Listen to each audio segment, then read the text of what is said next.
ఈరోజు second shift ఇప్పటికిప్పుడే toeing లైన్ల టాపు అరియాయి.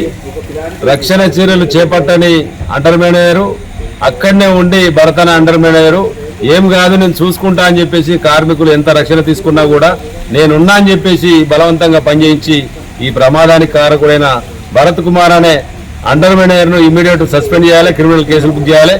గత 5 సంవత్సరాల కాలంలో 39 మంది కార్మికులు చనిపోయారు. మొన్నటికి మొన్న ఓసీ2లో జరిగింది ప్రమాదం. ఏ ప్రమాదం మరొక ముందే రక్తం చిందించి రక్తం మరొక ముందే రక్తం మరిచిపోకముందే మరి ఈ సింగరేణి అధికారుల రక్షణ వైఫల్యం ఏందో ఒక్కసారి సింగరేణి అధికారులంతా కూడా వెంటనే అత్యవసర సమావేశం పెట్టుకొని కార్మికుల ప్రాణాలతో చెలగాటం ఆడద్దు అని చెప్పేసి సింగరేణి గవర్నమెంట్ కార్మిక సంఘం బీఎంఎస్ పరంగా డిమాండ్ చేస్తా ఉన్నాం. ఈ ప్రమాదానికి కారకులైన మరి తూడి రవి అనే సంపత్ అనే కార్మికుడు తీవ్రంగా గాయాలపాలయ్యారు.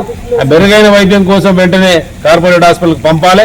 ఇవాళ తక్షణమే చర్యలు తీసుకునే విధంగా పాటుపడాలి.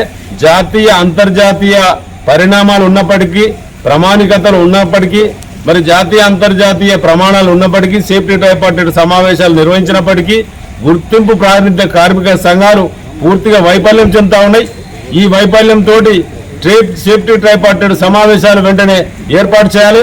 దీనిని డీజీఎంఎస్ ద్వారా వెంటనే విచారణ జరిపించి బాధ్యులైన అధికారులపైన కఠినమైన చర్యలు తీసుకోవాలని సింగరేణి గవర్నమెంట్ కార్మిక సంఘం డిమాండ్ చేస్తా ఉన్నది.